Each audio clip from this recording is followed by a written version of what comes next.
buenas tardes o buenas noches o buenos días, dependiendo de dónde se conecten. Les doy la bienvenida a un nuevo episodio compartido con Explorers de la Federación Internacional de Historia Pública y Transmedia Historytelling. Para los que nos ven por primera vez, mi nombre es Carla Escobar, yo soy investigadora del Instituto Max Planck de Historia y Teoría del Derecho, y Transmedia Historytelling es un proyecto que nació en el instituto con el propósito de explorar las diferentes formas en las que los investigadores hacen uso de los medios, los involucran en la investigación y puede permitir realizar las narrativas históricas en la actualidad. Y más o menos vamos a hablar de eso hoy, porque vamos a hablar de un evento que fue bastante sonado en medios en el último mes.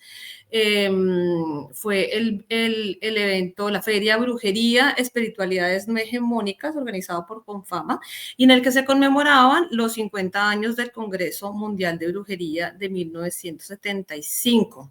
Eso quiere decir que esto va a estar fantástico y vamos a hablar un montón y tenemos un invitado muy interesante que nos va a provocar muchas preguntas, pero antes de eso voy a darle la palabra a nuestra querida co-host de siempre, a Jimena Perry, quien nos va a presentar a nuestro invitado de hoy. Gracias, Carla. Bienvenido, Julián.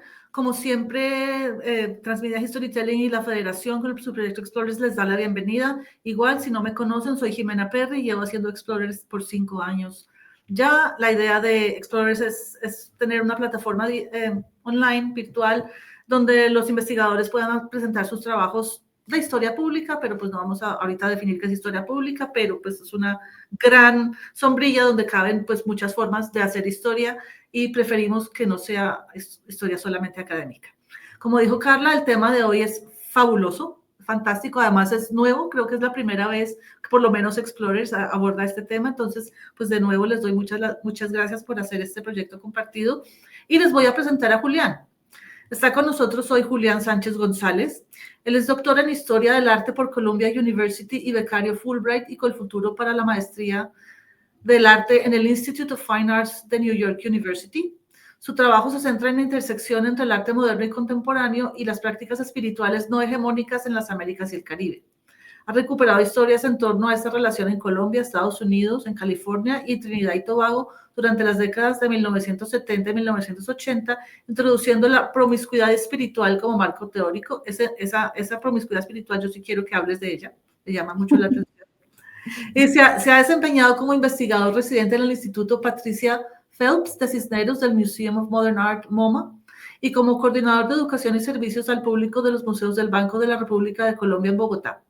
Sus ideas han sido publicadas por el MoMA, el Pérez Art Museum en Miami, la Harvard Divinity School, la Biblioteca Luis Ángel Arango y la Universidad Jorge Tadeo Lozano, entre otras. Este año fue el programador de la conferencia Conjuro, Conversaciones sobre Espiritualidades, Arte y Saberes Alternativos de la Feria Brujería Espiritualidades No Hegemónicas en el Claustro San Ignacio de Confama, el evento más exitoso en la historia de esta caja de conversación familiar antioqueña, la cual fue fundada en el año 1954. De nuevo, bienvenido. Entonces voy a empezar, te voy a hacer la primera pregunta, Julián, que es como para que el público tenga una idea de más o menos en qué consistió el evento al que nos referimos hoy. Cuéntanos en qué consistió el evento Brujería Espiritualidades No Hegemónicas del pasado 17 y 18 de octubre.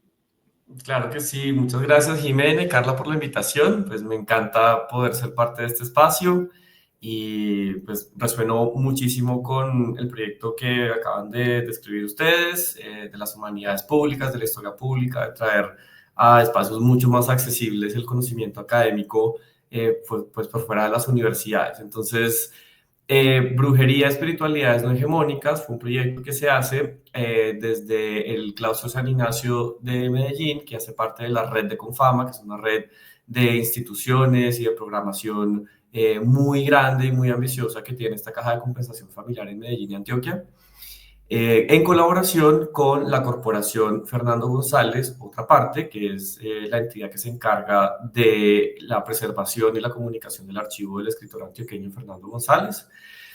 Y pues mi presencia y la presencia de mi colaboradora durante todo el proyecto, que fue Angélica Cuevas Guarnizo, que es una periodista y curadora que vive en Nueva York. Entonces éramos 3 patas de una mesa, de un equipo de trabajo, que hizo toda la programación alrededor de esta feria. Esta es una feria popular que sigue un modelo que ya el claustro San Ignacio viene desarrollando con otras ferias, como por ejemplo la Arepa Invita, que se encarga de comunicar pues, la importancia de ciertos saberes culinarios en Antioquia, o a Media Caña, que tiene otro tipo de programación también relacionada con saberes populares.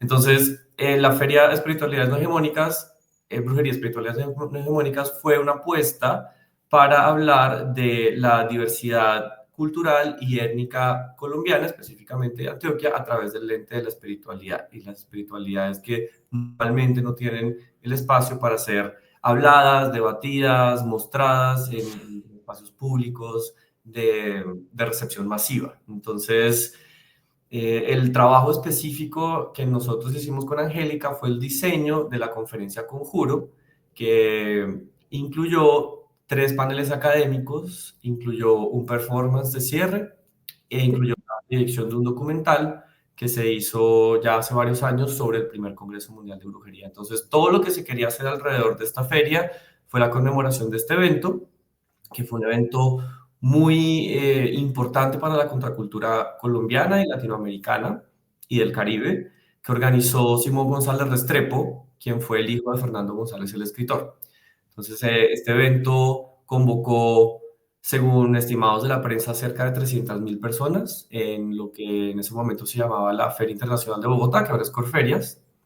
Y el primer Congreso Mundial de Brujería pues incluyó, de una manera similar a lo que incluyó brujería, espiritualidades no hegemónicas, la conmemoración, pues con conversaciones académicas, talleres, performances, una exhibición de arte, incluyó también programación de teatro, incluyó un concurso literario. Entonces, fue un evento que fue interdisciplinario y muy también ambicioso en su propuesta, y por eso también tuvo muchísima recepción de parte de los medios a nivel nacional e internacional en su momento, hace 50 años. Entonces, de cierta manera, el evento pone a Bogotá en el centro de unas conversaciones muy clave que se estaban dando alrededor de la contracultura de los años 70, atomizando un poco la narrativa histórica alrededor de cómo se concebían las identidades latinoamericanas y del Caribe desde una mirada moderna. Entonces, lo que se trató de hacer fue mostrar que pues, en realidad convivimos muchísimas expresiones culturales, espirituales, en un espacio que se considera como nación, pero sin tapujos, y trayendo a un espacio de celebración y de conocimiento y de curiosidad. Entonces, pues muchísimas personas muy importantes de la sociedad colombiana estuvieron involucradas en este congreso, desde investigadores, curadores, científicos, académicos, participaron en el evento. Entonces, para ponerles algunos ejemplos, Manuel Zapata Olivella fue uno de los ponentes principales de las conferencias académicas. Su hermana, la folclorista muy importante, reconocida, Delia Zapata Olivella, fue la persona que se encargó de hacer toda la programación y la coordinación de la programación de las performances y de las danzas rituales que se presentaron. María Teresa Guerrero, quien en ese momento era la subdirectora del Museo de Arte Moderno de Bogotá, fue la curadora del Salón de Artes Visuales del primer Congreso Mundial de Brujería. Participaron también científicos, no me acuerdo ahora el nombre, pero fue el director del Planetario de Bogotá también, para hablar sobre astrología y la relación de los humanos con el universo y con el cosmos. Entonces, bueno, hubo muchas aristas y muchas personas involucradas, incluyendo inversionistas, porque pues también el evento se pensó como una empresa financiera turística que al mismo tiempo envió un golpe de opinión público. Entonces, en esa tensión entre comercialización y también academia y expresiones artísticas y culturales, pues se creó un modelo muy interesante que por eso también atrajo la atención de muchísimas personas. Pero sí, sí. Julián, no, yo estaba mirando ahorita el programa y se me rompió un poco el corazón de pensar que no pude asistir. porque se ve un evento fantástico y la contextualización que haces de cómo contrastaba con el pasado, me parece que ahorita más adelante podemos un poco profundizar más en este tema. Pero una cosa que a mí me llamó la atención es que esto que yo estoy leyendo como con tanta emoción y admiración, porque me parece que es un evento, el de Confama, bueno, y el otro también, que pone en escena un montón de debates fundamentales para el reconocimiento de pluralidades, de espiritualidades múltiples, de múltiples culturas, haya tenido tantas críticas. O sea, ella genera un debate, porque si recuerdo bien, para los que nos están viendo, hay un episodio de NPR que también se basa en la investigación de Julián, se llama El Diablo no está invitado. Y recuerdo que también hubo un montón de resistencia en esa época. Una de las cosas que tú mencionas ahí eran las críticas. Y a mí me sorprendió que en esta época, 50 años después, volviéramos al mismo, o sea, como qué pasó en esos 50 años. Sí. Entonces, mi siguiente pregunta tiene que ver un poco para que toquemos el debate. Hubo una pregunta, un debate que se organizó en semana. Y hay una pregunta que me quedó resonando. Voy a poner el video para que Julián nos la responda. Vamos a ver el video del congresista. A ver, lo primero que hay es que aclarar, la brujería, ¿desde cuándo es cultura? Que nos aclaren eso primero. Cultura y las manifestaciones de las diferentes regiones son bienvenidas, de la costa pacífica, de la costa caribe, de la región andina, de la región andina, de los llanos. Toda la cultura es bienvenida, pero ¿desde cuándo acá la brujería la vamos a normalizar como cultura? Es que aquí con el relato de izquierda nos quieren hacer ver las cosas como ellos, desde su óptica, a veces errada, quieren meterla a la fuerza. ¿Por qué la brujería es cultura? Julián, ¿por qué? Respóndale al señor Julián, al señor representante de la Cámara. Porque la brujería es cultura. Bueno, la brujería ha estado inmersa dentro de la forma como concepto, como palabra, dentro de la forma en la cual nosotros como sociedad, digamos, hablando de Colombia específicamente, nos reconocemos como nación, porque lo que permite es identificar aquello que es el otro de la cultura hegemónica, de la cultura que tiene las estructuras de poder.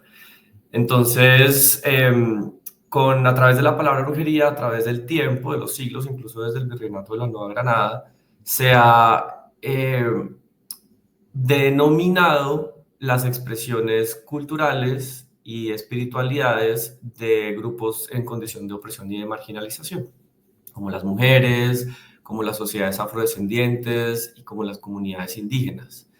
Entonces, estas son expresiones culturales y son expresiones culturales que se han denominado de esa forma. Cuando nosotros a través del juego metafórico y el juego del lenguaje, la reinversión y la reestructuración del lenguaje, utilizamos la palabra brujería para resignificar y reivindicar estas prácticas a través de nuestra programación de la feria, entonces ahí es donde se genera el debate y el conflicto y donde comienzan a surgir estas resistencias porque un poco ataca ese supuesto de juntos pero no revueltos. Entonces él dice, nosotros todo bien con la diversidad y todo bien con la pluralidad, pero ¿por qué tenemos que usar esta palabra? La posición de nosotros es precisamente por ese contexto histórico tan doloroso del desarrollo de la sociedad moderna colombiana, es que usamos esta palabra para la reivindicación de ciertas identidades, ¿sí? Entonces, ahí hay un debate que es importante y que, pues digamos, el representante de la Cámara, John Jairo Berrío, es del Centro Democrático, viene de una línea conservadora, que completamente respeto, porque pues ese es el ejercicio también democrático de una sociedad colombiana, pero pues yo estaba viendo también como los proyectos de ley en los que él trabaja y ha trabajado a través de Congreso Visible, y digamos uno de ellos es la promulgación del carriel antioqueño como patrimonio cultural colombiano, material colombiano. Entonces, aparte de ese proyecto de ley, entonces se dice, bueno, el Carriel, pero además del Carriel, entonces exaltar a Envigado como el lugar donde se consigue Jericó como el lugar donde se conservan estas tradiciones del patrimonio material.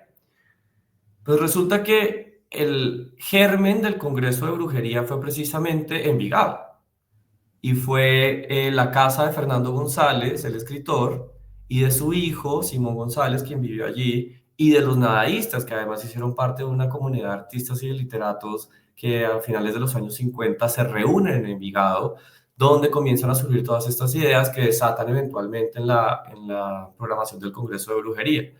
Entonces, cuando hablamos de cultura, hablamos de pluralidad.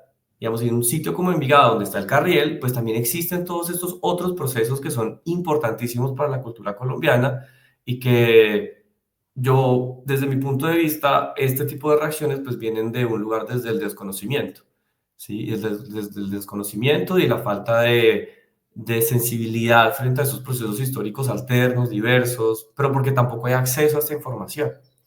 Entonces, pues desde el trabajo que estamos haciendo nosotros es no solo hacer la investigación, pero comunicarlas en plataformas masivas para que ese discurso también comience a cambiar un poco. Desde nuestra mirada y la propuesta que nosotros hacemos es, esta es la plataforma, vengan y hablen con nosotros, debatan, únanse a la conversación y miramos cómo podemos tender puentes juntos. Pero inmediatamente, pues, la posición de las alas conservadoras, es decir, se cancela el discurso, se cancela el evento y no se puede ni siquiera tocar el tema porque está el temor, que además es un temor moderno colonial que viene de siglos atrás, de va a caer el hechizo sobre Medellín, va a caer el hechizo sobre el claustro San Ignacio. Entonces es como, bueno, a ver, podemos hablar un poco de eso después, pero qué cambia, qué no, a través del tiempo con estas propuestas y siento que en este ejercicio de programación pública lo que se hizo también fue como un laboratorio social, donde se evidenciaron todavía estas tensiones irresueltas al interior de la sociedad colombiana. Gracias, Julián. Me parece que es una muy buena respuesta, sobre todo por lo bien que lo expones, con unas palabras bastante, digamos, políticamente correctas. Yo tendría otras opiniones para el señor del Centro Democrático que de pronto no se pueden decir al aire, pero también lo que me parece, además viviendo en un contexto como que estoy viviendo yo ahora en Estados Unidos, cualquier cosa que implique diversidad implica ese temor y hay que defender ese temor porque es algo que no entendemos y no podemos controlar. Tener precisamente estas conversaciones invitan a esas cosas. El problema es que efectivamente la gente sí se acerque y por eso celebro tanto este tipo de conversaciones y me lleva a la siguiente pregunta, Julián. ¿Qué significó para ti este cubrimiento masivo del evento? ¿Qué aspectos positivos y negativos le viste? Sí. Y, digamos, la propuesta es una propuesta que estamos haciendo desde el punto de enunciación del amor y siento que el amor como espacio filosófico y de congregación es muy importante, sobre todo precisamente por lo que dices, Jimena, de las dinámicas de polarización tan difíciles que estamos atravesando y no solo en Estados Unidos, en Colombia, en Brasil, en todas partes, o sea, en México. Italia también es como un lugar donde las cosas están como salidas de control, entonces... digamos, la pregunta es, más allá de la denunciación, de la denuncia y de evidenciar que hay ciertas dinámicas estructurales de opresión y de marginalización, las cuales todavía se siguen reproduciendo, mi investigación lo que intenta hacer es mostrar cómo podemos construir puentes para el entendimiento común. Entonces, como que trato de dar un pasito más allá de decir esto es teorías raciales críticas o esto es teoría queer pura y dura o feminismo puro y duro. Son cosas que obviamente hacen parte de mi formación y estoy ahí alineado con este tipo de ideologías, pero es ir un pasito más allá de decir, bueno, ¿cómo podemos entonces también tratar de capturar la atención desde el otro lado para comenzar a hacer esas conversaciones? Entonces, por eso que la selección del lenguaje es tan clave para suscitar ese debate y para suscitar ese interés.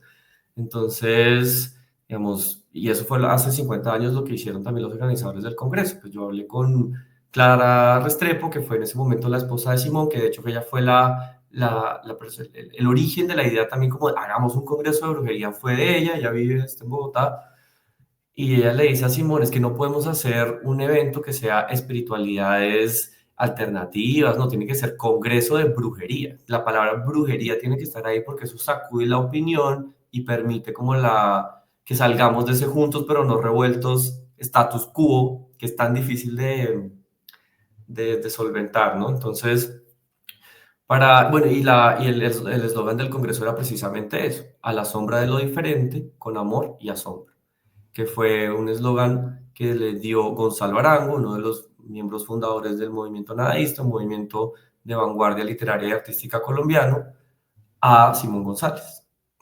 específicamente para la creación del evento.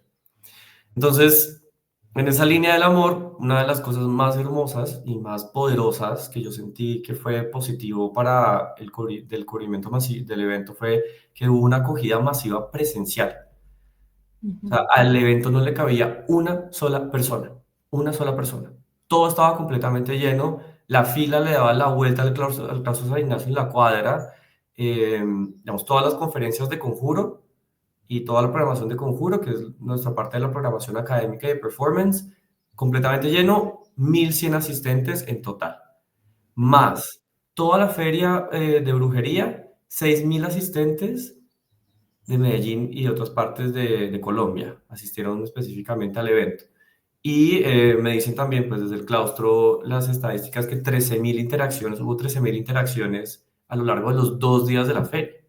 De interacciones, es decir, que una persona va a una conferencia, después va a otra, después va a otra, después hace otra cosa. Entonces, todo lo estaban ellos también monitoreando y es una cifra impresionante porque las otras ferias que había organizado el claustro San Ignacio no tenían o no llegaban ni siquiera a las 2.000, a las 3.000 personas asistiendo. Entonces, esto dobla el número de personas que asisten a la feria. Entonces, eso reafirma el compromiso también de lo que nosotros estamos haciendo, de decir, esto es un evento y un tema muy importante para la sociedad colombiana. Fuimos tendencia nacional por casi una semana en redes sociales a nivel país.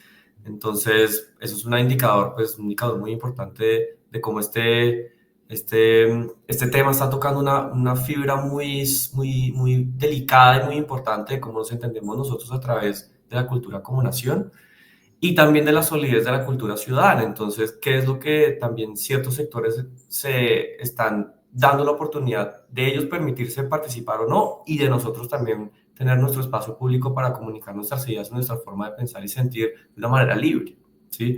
Entonces ahí también se evidencian unas tensiones. Y una colega me decía algo muy bonito, que aprecio mucho, que yo no lo había pensado, pero pues un poco sí, es nosotros somos historiadores haciendo historia.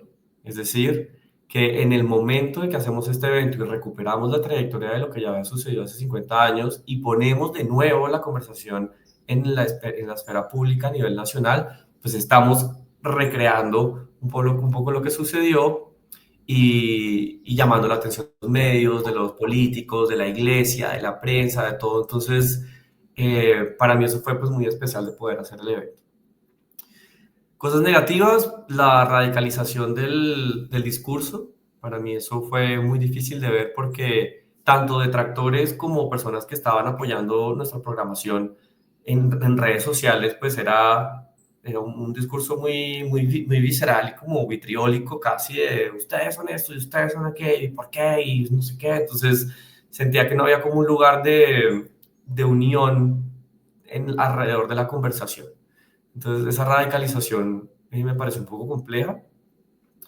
Y ver también que había un lenguaje muy binario alrededor de cómo se estaba pensando el evento. Entonces, por ejemplo, de los sectores conservadores, era un poco la conversación entre ustedes versus nosotros. Y se volvió casi como que una conversación del bien y el mal, ¿sí? De una guerra ideológica y espiritual casi que medieval, de una cruzada, que yo, pues, me sorprendía mucho ver que en el ejercicio intelectual y cultural que estábamos haciendo nosotros, pues la reacción desde el otro lado, desde un punto externo, fuera esa, como tan concreta, ¿sí? Pues dos cosas más institucionales que fueron difíciles fue que nosotros, pues inicialmente lo que queríamos hacer era tomarnos la plazuela San Ignacio, que queda enfrente del claustro, para hacer el evento de una manera pública, que cualquier persona pudiera unirse y participar, sin necesidad de inscripción, sin necesidad de nada. Simplemente si tú estás en el centro de Medellín y estás escuchando esta conferencia, puedes llegar, alzar la mano, hablar. Que queríamos que fuera más como una ágora de compartir ideas y sentires.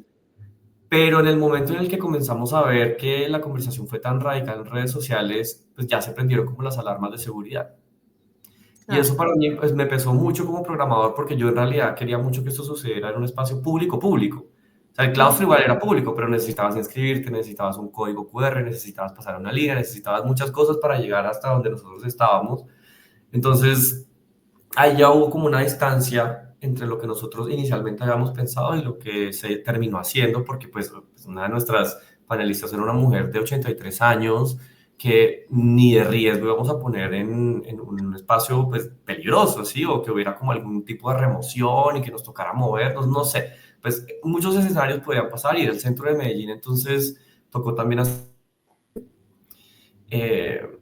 y lo último que yo diría es la ambivalencia institucional de Confama. Pues yo no estoy afiliado a Confama, a mí me contrataron específicamente para este proyecto, entonces puedo decir con libertad que la ambivalencia institucional de Confama fue algo que a mí me dejó completamente confundido, porque al principio recibimos completo apoyo de la Dirección de Cultura de Confama para hacer el evento, entonces ellos fueron y salieron y defendieron conceptualmente lo que estábamos tratando de hacer, que es no solo recuperar el pensamiento de Fernando González como intelectual y como escritor colombiano, sino la reivindicación del lenguaje y de la palabra brujería para poder poner nuestra programación adelante. Y entonces nos sentimos muy apoyados, pasó el evento, todo sucedió, increíble todo dentro del claustro, sin ningún tipo de contratiempo. Y a los 2 días de terminar el evento, David Escobar, que es el presidente de Confama, hace una carta abierta a los antioqueños, diciendo que él se disculpaba públicamente por el uso de la palabra brujería durante el evento.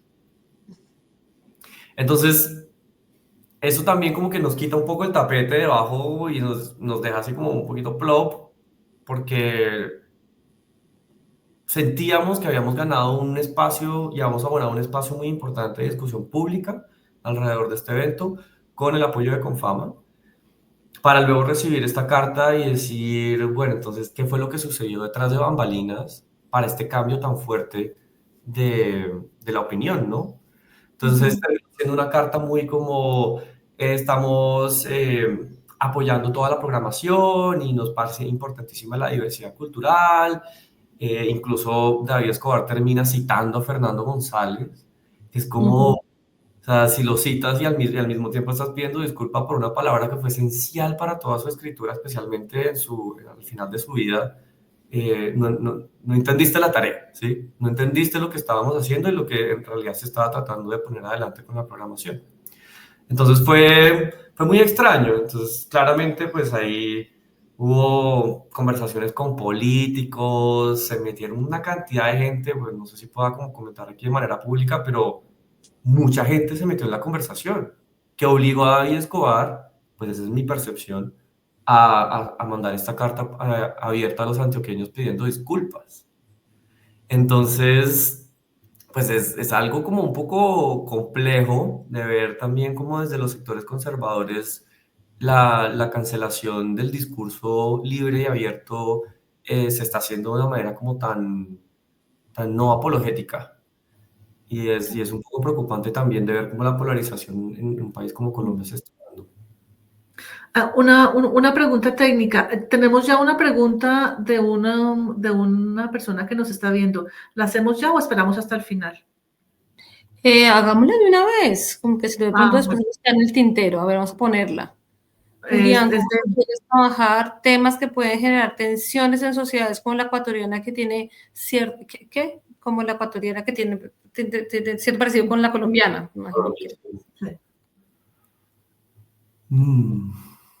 Pues tocará ver qué temas, ¿no? Porque pues obviamente el acercamiento al, no sé, el matrimonio igualitario es una cosa, el acercamiento a la no concepción del aborto es otra, pues. Para refinar un poco la pregunta, yo conozco a Daniel. Daniel es el presidente de la red de cultura funeraria en en Quito. Ellos hacen estudios sobre espiritualidades, pero también sobre la muerte. Y supongo que se está pensando como en eso, supongo.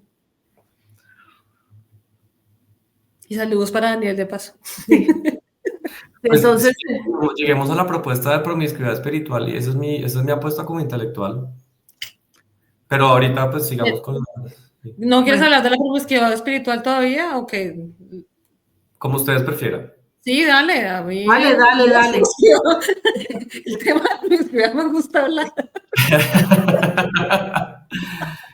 Bueno, mi tesis doctoral, como les estaba diciendo, pues apunta a tratar de proponer espacios de entendimiento común que vayan más allá de simplemente de la denuncia de desigualdades estructurales, ¿sí? Que yo creo que es donde estamos ahora en el shutdown, literal como el Congreso de Estados Unidos, y lo que está pasando en la sociedad es esa, estamos muy afincados en nuestras propias posiciones. Y pues yo viviendo 10 años en Nueva York y estando haciendo mi doctorado, mi maestría y todo, pues absorbí muy bien todo esto que estaba sucediendo y además que pues yo llego a Nueva York en el 2016 durante el fin de la administración Obama y comienza entonces la administración Trump y esto se vuelve una cosa de verdad muy difícil de sobrellevar en una ciudad como Nueva York. Entonces yo me comienzo a hacer muchas preguntas, ¿no? Entonces, ¿cómo puedo como académico comenzar a proponer algunos espacios intelectuales y culturales donde estas diferencias se comiencen a solventar y a suavizar un poco a través del lenguaje? Entonces, en vez de usar palabras que ya están siendo utilizadas dentro de los espacios de los estudios de la raza, los estudios de género, los estudios de mujeres y de sexualidades diversas, pues trato de llegar a un punto en el que también disciplinariamente estoy combinando elementos de la historia del arte con elementos de los estudios de las espiritualidades comparadas o de las religiones comparadas. Entonces, propongo la idea de la promiscuidad espiritual como un concepto que reconoce lo importante que es ver los mundos fluidos de los artistas de los años 70 y 80 específicamente, que es el momento como culmen de la contracultura a nivel regional, para entender cómo esos mundos fluidos nos permiten entender mejor sus prácticas artísticas en el performance y en la instalación. ¿Sí? Es algo como muy específico, muy disciplinario de historia del arte, pero al mismo tiempo es una conversación cultural. Entonces, la promiscuidad no vista como algo banal, como el uso indebido, como quitarle también esa moralidad que tiene, sino decir cómo a través de estos intercambios espirituales también nos podemos entender mejor como especie, más allá de ciertos significadores muy sobredeterminados como la raza, como el género, como la sexualidad, sino, digamos, yo una persona que tiene una visión animista del universo, ¿cómo me puedo comunicar a través de esta visión animista del universo con una persona que es muy religiosa y muy católica, pero que al mismo tiempo, pues en estos procesos sincréticos de nuestras sociedades que son bellísimos, pues la Virgen milagrosa es la misma montaña y es la misma Yemayá y resulta siendo también la expresión del agua y de las cascadas de los ríos, ¿no? Entonces, ahí hay como unos procesos históricos del mestizaje que para mí son muy importantes recuperar. Entonces también estoy viendo como mi propia producción académica desde una mirada del sur, eh, que pues yo sufrí muchísimo a lo largo del doctorado porque yo decía es que yo no puedo traducir todo este tipo de conocimiento que estoy también derivando de mis estudios de caso en el modelo académico gringo, que termina siendo como muy estructurado y muy concreto, con muchas cosas. Entonces, por eso surge esta necesidad de proponer la idea de la promiscuidad espiritual. Entonces, yo siento que para un país como Colombia y para un país como Ecuador, para responder la pregunta de Daniel, pues funcionaría mucho poder tratar de ver estas promiscuidades espirituales como un puente para poder abrir conversaciones alrededor de la diferencia y, y genera roncha, igual que la palabra brujería. ¿Cómo así que entonces promiscuidad con la espiritualidad, si la espiritualidad es tan sagrada? Y precisamente porque es tan sagrada puede ser promiscua. ¿Sí? Entonces, porque a través de la promiscuidad sexual o de la promiscuidad de interdisciplinar o de la promiscuidad artística, pues se crean nuevas realidades y en esa creación de la nueva realidad, pues también hay hay mucha riqueza y se pueden crear pues, nuevas realidades y nuevas formas de interacción y de entender el mundo. Entonces, poco para mí esa es la apuesta, de desestructurar esas categorías tan rígidas y tan establecidas que hemos estado viviendo desde el auge del multiculturalismo de los años 80. Entonces, pues es una apuesta muy centrada también en la historia. Me gustó mucho que utilizaras la expresión generar roncha, levantar roncha. Es una expresión que mi papá siempre usa y siempre la usa para hacer referencia de cómo yo tengo que aproximarme a mi carrera, ¿no? Como que tú estudiaste historia, tú estudiaste ciencia política, tienes que levantar roncha. Yo ya estoy levantando roncha, ya estoy procurando levantar roncha. No, pero me gusta mucho la idea del conflicto, porque a veces pensamos que cuando estamos tratando de establecer diálogos entre distintos, es un diálogo tranquilo, que es un diálogo que no implica conflicto. Y lo que me gusta de este concepto que estás diciendo, esta idea de la promiscuidad espiritual, es abrazar el conflicto, saber que vamos a tener un conflicto, que tenemos que aceptar el conflicto y ver cómo lo transitamos, me parece que es clave. Y eso me lleva a la pregunta que teníamos sobre las resistencias y las críticas que hubo tanto en el pasado como en el presente. ¿Qué tipos de ronchas levantaron en diferentes momentos? Porque a pesar de que ambos tienen las críticas, se utilizan recursos similares de cómo vamos a hablar de brujería y el diablo. Realmente estamos hablando de dos realidades muy distintas. O esa es la sensación que tengo en este momento. ¿Tú cómo lo ves? ¿Cuáles fueron esos cambios cuáles fueron las críticas que tuvieron que enfrentar hace 50 años los organizadores en relación con los intereses, lo que querían promover en relación a lo que estaba pasando en el evento del mes pasado? Sí, bueno, digamos, cosas que permanecieron y son constantes en ambos casos, pues la demonización de la palabra brujería y la demonización de la posibilidad de reinterpretar la palabra, ¿sí?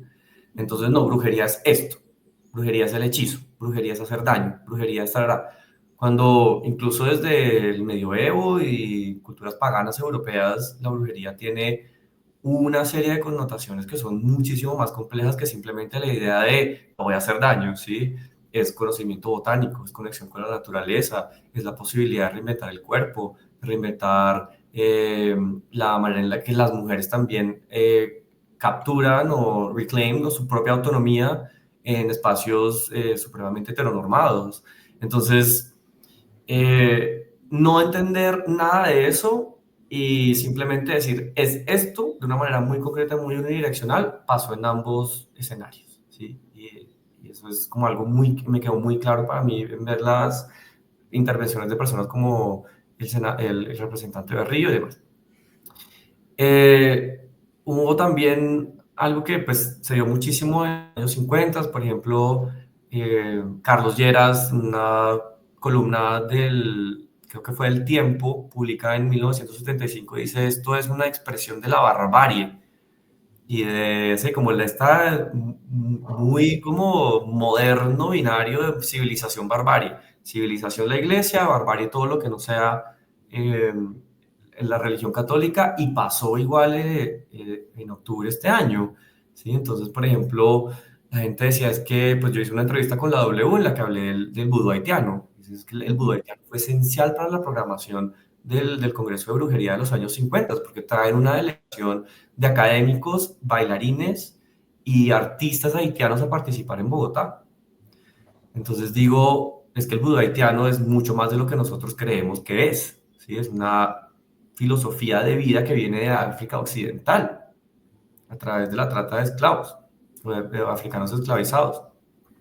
Entonces, en los comentarios que yo veía en redes sociales, la gente decía, claro, es que por eso es que Colombia está en la pobreza que está. Claro, es que por eso es que Haití está en la pobreza que está. Es por la práctica de la brujería. Entonces, esta este ciclo que se sigue repitiendo alrededor de la idea de quién es civilizado y quién es bárbaro permanece. Y eso todavía que no cambia en el pensamiento colectivo. Y lo otro que permaneció, que fue muy evidente, fue que había oposición sin información. Es decir, la gente no se tomaba la tarea de ver la programación, de ver qué era lo que estábamos haciendo, de ver todas las personas que estaban siendo invitadas, ¿sí? De ver en realidad cuál era el sentido de la feria y por qué se estaba haciendo lo que estábamos haciendo. Desde la prensa hasta personas que publicaban cosas en línea y escribían. Entonces ahí no hubo como, no se hizo tampoco la indagación o la tarea de decir, bueno, venga, ¿qué es lo que está pasando? Sino que inmediatamente eran como posiciones muy reactivas, reaccionarias, de decir, eso es brujería, entonces no, cancelar. Entonces en ambas situaciones siento que sucedió. Cosas que cambian. Pues ahora tenemos un lenguaje mucho más sofisticado para hablar de la diferencia cultural. Okay. Y gracias a todo lo que pasó en los años 80, en los años 90, y específicamente en Colombia, pues la proclamación de la nueva constituyente en el 91 es muy importante para declarar a la nación como pluriétnica y multicultural. Entonces, ahí hay un territorio abonado muy importante que hace 50 años no existía. Entonces también los organizadores del Congreso del 75 lo hicieron como desde una mirada muy arriesgada, sin tener todo esto también aparataje legal que nosotros ahora tenemos para defender la riqueza cultural de las sociedades diversas en Colombia. Y también algo que cambia hoy es que hay mucha más interconectividad a través de las redes sociales, el internet y la vida digital que antes no existía. Entonces, pues la gente obviamente puede ver que estos son procesos culturales que se están dando de manera autónoma, pero también muy conectado con otros procesos que pasan en lugares como Argentina, como Brasil. En Estados Unidos también se están dando la pela por utilizar la palabra brujería para significar estos sentires como tan diferentes.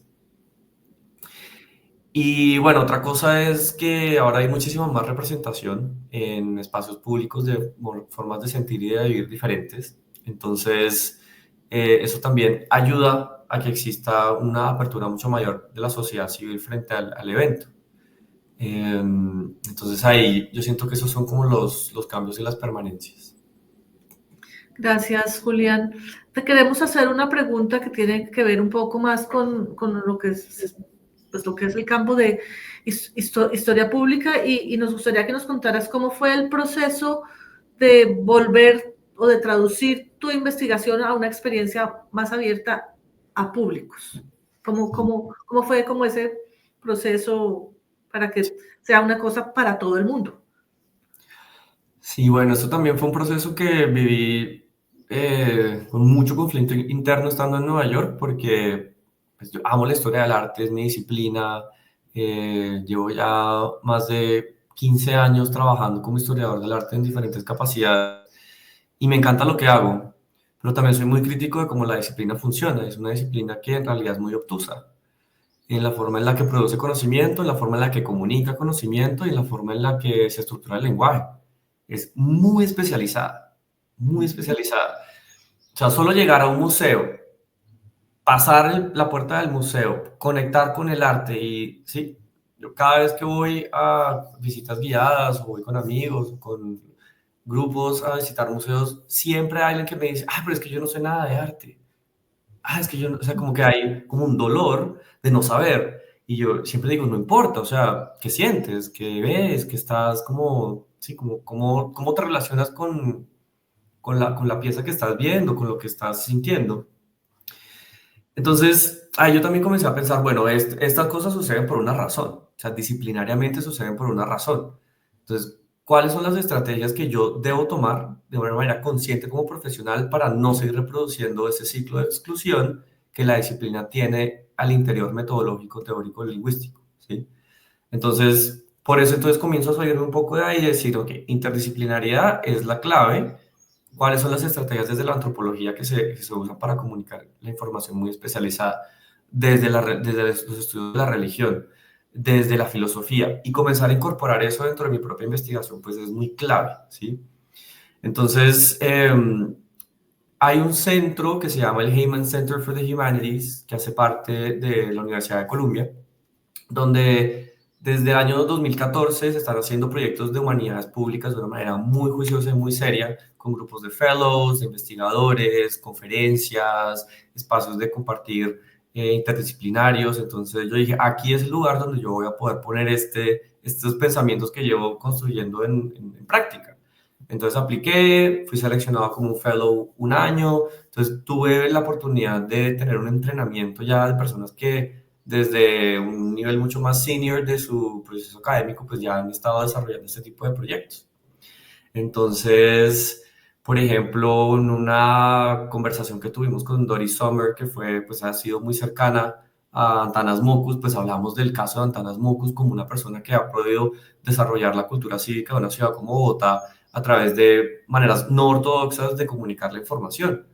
Entonces lo que yo estoy haciendo es un poco inspirado también desde ese lado de lo no ortodoxo, de decir, ok, brujería, espiritualidades promiscuas, ¿cómo llamamos la atención para que haya también un proceso de remoción intelectual, un proceso de remoción cultural, cívica, con la comunicación de conocimiento muy especializado? Entonces, ahí el Heyman Center yo creo que fue muy importante para mí en ese sentido como de entrenamiento de lo que podemos y no podemos hacer como académicos. Entonces ahí yo le escribo a Radio Ambulante, que es para los que no conocen, pues Radio Ambulante es un podcast muy popular que antes era de NPR, pero ahora trabajan con iHeartRadio en Estados Unidos y pues comunican historias de América Latina y del Caribe a un público muy amplio, de una manera muy disfrutable, de una manera muy sencilla. Entonces yo les escribo y les mando una idea de decir, oigan, tengo esta investigación sobre el primer Congreso Mundial de Brujería en Bogotá, ¿cómo podemos comunicar esta información de una manera que sea pues más como para cultura popular? ¿Qué les parece? Entonces ellos me responden meses después y me dicen, bueno, nos parece una idea excelente, sería muy chévere poder trabajar. Te vamos a asignar con unas productoras que se llaman Eris Casasus, que es de Argentina, y ustedes van a trabajar juntos en hacer esa narrativa. Los procesos son más difíciles que yo he hecho en mi vida, porque es Claro. de como quebrar ese modelo académico que uno tiene en la cabeza después de una educación de tantos años. Entonces Eris me decía, ok, eso está muy bacano, ya en el proceso, muy metidos en el proceso, ya me decía, pero es que tenemos que pensar en escenas. Tú estás pensando en ideas, nosotros pensamos en escenas. Entonces la escena 1, la escena 2, la escena 3, la escena 4, y cómo se va contando eso a través de la voz y del sonido, porque es que estamos ahí, pegaditos al oído, ¿sí? Claro. Entonces hay como unos hilos que se tiene que construir, que es muy chévere. Entonces, en ese proceso de construcción ahí, pues con Aneris y con Radio Ambulante, yo aprendí muchísimo, muchísimo también. Muy valioso, muy valioso. Y entonces ahí, pues con el proyecto de brujería, con el claustro de San Ignacio, pues ya somos un equipo de 15 personas, ¿no? Entonces, entre comunicadores, periodistas, personas de redes sociales, fotógrafos, videógrafos, programadores, entonces éramos todos un equipo pensando en la idea de feria popular. Feria popular, eso es una feria popular, ¿cómo lo vamos a organizar? ¿Cómo podemos hacer que todo compagine de una manera que no sea muy pesado y muy denso? Entonces, claro, teníamos paneles académicos, pero entonces la gente podía salirse del panel académico a meterse un taller de lectura del tarot. Y qué lindo poder ver como esa permeabilidad en las experiencias que se estaban viviendo en la feria. Y eso es un poco, pues esa era la apuesta que nosotros queríamos hacer desde el lado de las humanidades y desde la historia pública. Necesitamos una feria en Frankfurt para que yo pueda asistir. Total. Ambas cosas, al taller de lectura del tarot y a las conferencias que también se vean fantásticas. Sí. Julián, ya vamos llegando al final de nuestra entrevista. Me da mucho pesar porque estoy muy, muy entretenida aquí charlando contigo. Yo quisiera que habláramos un poquito, si puedes, de la dimensión colaborativa que tiene, que ya has hablado un poco de la colaboración que tuvo en el evento, trabajar con otras disciplinas, con videógrafos, con personas de redes, con otros artistas, pero también hablaste un poco de los invitados, ¿no? Que no todos eran académicos, hubo un ejercicio ahí de construcción de argumentos y de narrativas con otras personas. Cuéntanos un poco la dimensión, yo digo mucho poco, cuéntanos un poquito de la dimensión colaborativa del evento. Del evento. Y de la investigación. Claro, pues mi maestra, una de mis maestras oficiales, digamos, de todo este proyecto de investigación, que no hace parte de ninguna de las instituciones a las cuales he estado afiliado, es una artista de Brasil que se llama Aura Oliveira Santos, ella es de Bahía, que vive en San Andrés y Providencia. Entonces, toda mi investigación comienza antes de que yo a Nueva York en el 2016 en San Andrés y Providencia, y es Aurea la persona que me dice, yo fui a este congreso de brujería en el 75 que organizó Simón González Restrepo, deberías mirar este evento porque creo que te va a interesar mucho. Y yo estaba pues 26 años en San Andrés y Providencia, explorando, mirando, tomando videos, notas, grabando entrevistas orales, que además yo viajé con una amiga videógrafa, cineasta que es muy talentosa, que se llama Carolina Fernández del Dago. Entonces, entre los dos estábamos ahí recuperando historias orales de cosas que no se hablan en los circuitos artísticos colombianos para nada. Entonces, ahora me dice, mira el Congreso de Brujería. Entonces yo, bueno, como que me senté a mirar un día, a investigar un poco y entonces me comienzo a dar cuenta que esto fue una cosa enorme, enorme, enorme, enorme. Entonces Aurea ha sido, que además es una mujer brillante y absolutamente rigurosa, organizada con su vida, con su archivo, y entonces ella me muestra su archivo y me dice, mira, esto fue todo lo que pasó y estas son las personas que participaron y yo viví esto. Y yo, entonces, Aurea ha sido muy, muy clave, muy esencial para todo el proyecto. Entonces, yo la invité a que fuera parte del panel sobre arte y brujería durante la feria. Y también para hacer un homenaje, es decir, ella es esta persona que además el canon de la historia del arte colombiano le ha dado completamente la espalda por años y ha estado solventando un poco recientemente, pero es ella la persona que me ha guiado a través de esta investigación, entonces también darle la voz y el espacio para que lo de las personas que han informado y han abierto las puertas de sus archivos también tengan el espacio para ese reconocimiento, pues para mí es muy clave, muy, muy importante. Entonces, ahora es una persona. Otra persona que también invitamos fue María Teresa Guerrero, que fue la curadora del Salón de Arte de Brujo o de Artes Visuales. Es la persona que les digo que tiene 83 años y también ha sido una persona muy importante para mi investigación. Entonces, digamos, yo estoy muy en contra de las posiciones de los investigadores como de extractivas que llegan, extraen toda la información y después publican y todos los dividendos, sean financieros o culturales, quedan con el investigador y no con las comunidades. Y eso a mí me parece realmente problemático, especialmente si estás trabajando con comunidades tradicionalmente marginalizadas, como es el caso de comunidades afrodescendientes e indígenas. Entonces, retribuir, siempre retribuir ha sido como como el que yo he tenido muy en la cabeza desde el principio. Entonces, digamos, esa colaboración con Aurea ha sido el espacio donde yo he podido hacer eso, ¿sí? Así sea una persona, pero es una persona que además es una institución en San Andrés y Providencia, y la gente sabe quién es Aurea, la maestra Aurea, que además es una gestora comunitaria, es una profesora, educadora, artista. Entonces, Aurea tiene también como ese espacio alrededor de ella, que pues, si Aurea se beneficia, pues mucha gente se beneficia a través de. Entonces, pues ese tipo de interacciones pues, para mí han sido muy importantes alrededor de la colaboración.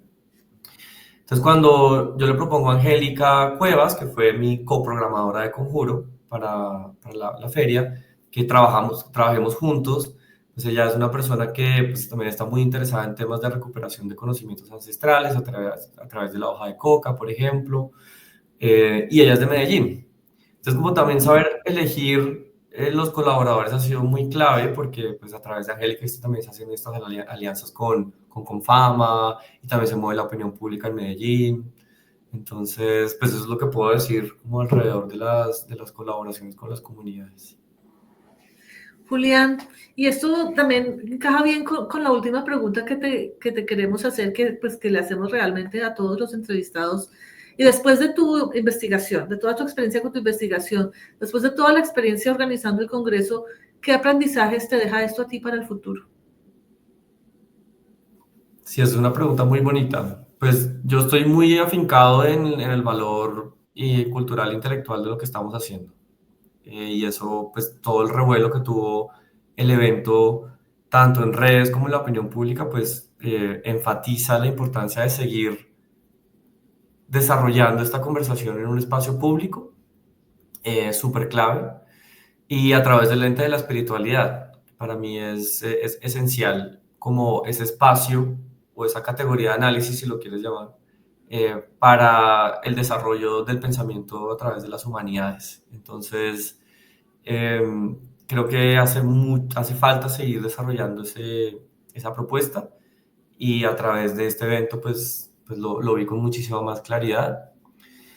Me quedan preguntas, obviamente muchas preguntas alrededor de, digamos, cómo pasar ese momento de shock inicial que ciertas palabras que usamos o ciertas propuestas que usamos puedan generar ese espacio del debate y de la comunicación. Entonces ahí es como la pregunta grande que tengo ahora, ¿no? Metodológicamente, ¿cómo se desarrolla una idea?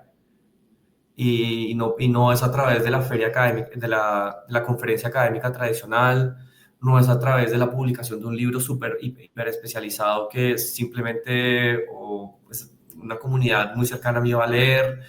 Entonces, buscar esos espacios híbridos donde la gente pueda tener la suficiente curiosidad para poder llegar y comunicarse con nosotros.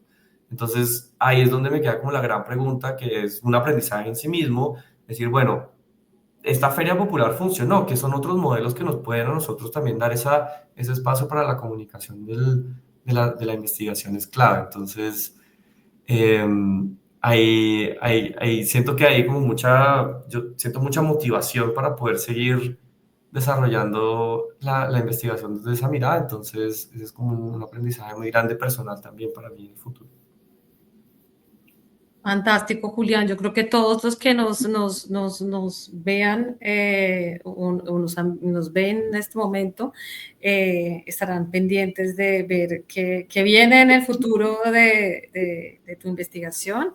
Felicitaciones de verdad por ese ejercicio tan fantástico en el que contribuiste, y a los que nos ven, nos vemos la próxima en una siguiente entrevista de Transmedia. No sé si antes de despedirnos, Jimena, tú tienes alguna cuña, o Julián, ¿quieres decir algo? Pues yo tengo una cuña, que es el próximo evento que vamos a hacer en compañía con Transmedia Storytelling, será el 28 de noviembre. Sobre nuestra sesión Se armó la HP, entrevistando a miembros de la Red Latinoamericana de Historia Pública. Vamos a entrevistar a Iván Pavón. Los esperamos. Chévere. Pues agradecer el espacio. Me encanta poder estar aquí hablando con ustedes. Además, Carla y yo nos conocemos hace muchísimo tiempo. Entonces, muy lindo reconectar. Y cuña, pues yo ahora estoy escribiendo un artículo sobre la vida y obra de Aura Oliveira, del artista de Brasil, que va a salir publicado con un libro antológico del el Museo del Condado, el Museo de Arte del Condado de Los Ángeles, del ACMA. Okay. Los Angeles County Museum of Art, y estoy muy contento porque es la primera vez que publico sobre la vida de Aurea, pero además en inglés. Entonces va a ser como un espacio también de difusión y de reconocimiento de su obra, que es bien merecido y que pues hace mucho tiempo estaba pendiente. Entonces va a salir el próximo año publicado. Es una antología que conmemora la carrera de mi asesor de la tesis de la maestría en NYU, que se llama Edward Sullivan. Es como uno de los papás de la historia del arte latinoamericano en Estados Unidos. Entonces, pues estoy muy contento de poder ser parte de la antología, pero también de escribir de la obra de Aurea. Y entonces, bueno, el próximo año va a ser publicado para que las personas que estén interesadas pues puedan ver. ¿En dónde se consigue, Julián? Yo creo que se puede conseguir en línea cuando salga publicado. Se va a llamar Visualizing the Americas, Essays in Honor of Edward J. Sullivan. Súper. Ahí estará en la lista de compras. Yo también tengo una cuña antes, porque para aquellos que quieran analizar el concepto de brujería desde una perspectiva más jurídica, los invito a consultar el Diccionario de Derecho Canónico que desarrollamos aquí en el Instituto, que muchísimas de las entradas están atravesadas por el concepto de brujería, y es bien interesante mirar todos estos conceptos desde una perspectiva histórica y jurídica. Y ya, no más cuñas. Nos vemos la próxima vez. Adiós. Hasta la próxima. Muchas gracias.